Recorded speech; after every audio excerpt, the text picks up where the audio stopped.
El presidente Fujimori prestó juramento como el presidente número 107, elegido por el 56.58% de los votos emitidos, el mayor porcentaje recibido por presidente alguno en los 169 años de vida republicana. Alberto Fujimori es un ingeniero agrónomo y político peruano. Fue rector de la Universidad Nacional Agraria La Molina y apareció en el espectro político para las elecciones de 1990. En esa oportunidad contó con el apoyo de la agrupación Cambio 90, bajo el lema de honradez, tecnología y trabajo. Nosotros podemos vivir mejor.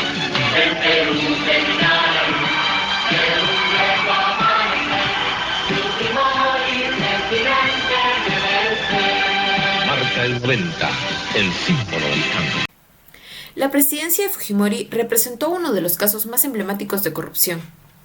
El contexto que lo llevó a dirigir el país fue bastante complejo, por lo que asumió la promesa de sobreponerse a la crisis de seguridad nacional ante la emergencia de grupos insurgentes. Además, a los malos resultados económicos de las administraciones anteriores y a la desconfianza de la población en los partidos tradicionales. Que de acuerdo al artículo 211 de la Constitución, entrego al Congreso de la República, quiero dar gracias a Dios porque a pesar de todas las dificultades en que vivimos, no han sucumbido entre nosotros ni la razón ni la fe. Nos toca afrontar la crisis más profunda que ha vivido el país en toda su historia republicana.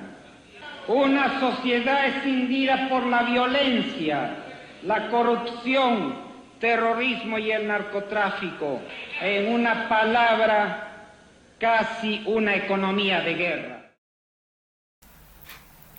Venció a Mario Vargas Llosa en las elecciones de 1990 y de a poco fue adoptando una postura cada vez más autoritaria. Entonces surge el interés de entender cuál es la relación de los medios de comunicación con la política de Fujimori para que estos representen un foco de interés a los ojos del presidente. Creemos que el manejo de la información y violación de la libertad de prensa y de expresión se entiende como una forma de corrupción, ya que se utiliza los medios con fines particulares y no para el bien de la comunidad. Fujimori manifestó un uso instrumental de la prensa para su consolidación y perpetuidad en el poder político. Esto debido al rol público que cumplen los medios de comunicación al informar a la ciudadanía y contribuir a la opinión pública. Una vez iniciado su primer mandato, fue adoptando medidas autoritarias bajo el disfraz del presidencialismo. Su política se destacó por tener rasgos populistas donde había una gran personalización de la política. Sin embargo, su mayor problema para seguir en el poder fue que su agrupación política era minoría en el Congreso. Como solución a esto, buscó el apoyo de los militares y en conjunto realizaron un autogolpe de Estado que clausuró el Congreso.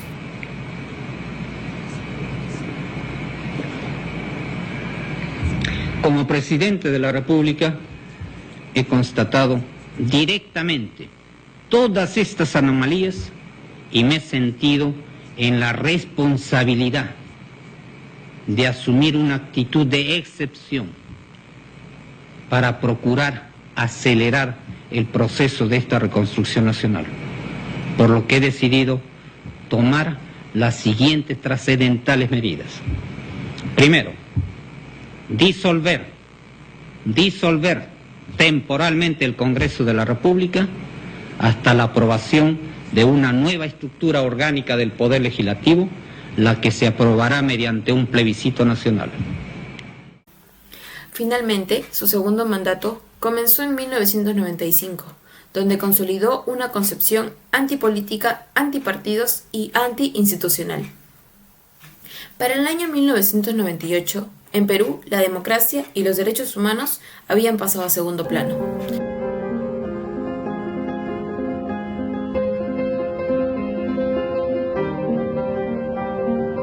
Y cumpla con su programación diaria, ¿no? Hemos sido interrumpidos y es el motivo por el cual no se encuentra el director. Miembros del ejército a intervenirnos, simplemente porque estábamos propalando información periodística, opiniones del público. Se llevaron alrededor de 15 colegas. Por otro lado, los medios de comunicación, entendidos como grupos encargados de informar a una comunidad determinada, esto fue fundamental para sustentar el régimen de Fujimori desde el principio. Pero más aún al comenzar su segundo periodo, donde su política se volcó a mantener una imagen determinada de las prácticas y medidas tomadas por el Estado. De esta forma, los medios de comunicación, en especial la televisión y los diarios, fueron intervenidos o directamente manipulados por miembros del gobierno. Eso hace la idea del establecimiento de personajes poderosos de los medios a cambio de respaldar a Fujimori y lanzar campañas contra la oposición. El Congreso Constituyente Democrático instaló con un 51% de aprobación por referéndum la nueva Constitución del Perú. Por otro lado, el artículo 61 señala que la prensa, la radio, la televisión y los demás medios de expresión y comunicación social no pueden ser objeto de exclusividad monopólica y acaparamiento directo o indirecto por parte del Estado y de particulares. Podemos dar cuenta que Fujimori, a pesar de implementar una legislación que protege y ampara el derecho a la libertad de prensa y de expresión, pasa a llevar su propia constitución con la finalidad de alcanzar beneficios personales. Yo lo que mejor puedo hacer es ¿cómo se llama? Sí, ponerlo en la maletera y dejarlo allá en el garaje. Sí, en el garaje, para chofer afuera. Claro, no para comer.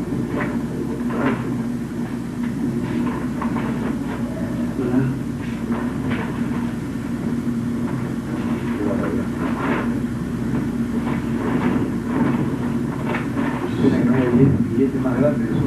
Sí, si no, no necesito sacar carillas. 200, 400, 600, 700, 800, 900, 1.000.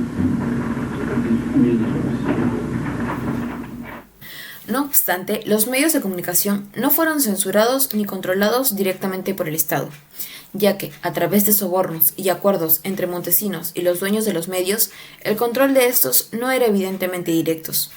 Pero aún así, el gobierno dirigía las noticias, informaciones y programas que salían al aire o bien que se escribían en los diarios. Esta engañosa libertad de expresión y de prensa fue la cobertura para incesantes y bien orquestadas campañas mediáticas que apoyaban el autoritarismo electoral de Fujimori. Las estrategias de Fujimori para mantener y asegurar su autoridad a lo largo del país han sido clasificadas, descritas y profundizadas por el llamado Informe Mulder. El documento presentado el 15 de junio del 2002 aborda, entre otros, casos de violaciones de derechos humanos, de enriquecimiento ilícito, de delitos ligados a las actividades de prensa y de fraude electoral. Nos concentraremos ahora en la tercera, clasificando sus estrategias en 4 puntos principales: compra de canales, condicionamiento de líneas editoriales, el caso de la prensa chicha y acoso y persecución.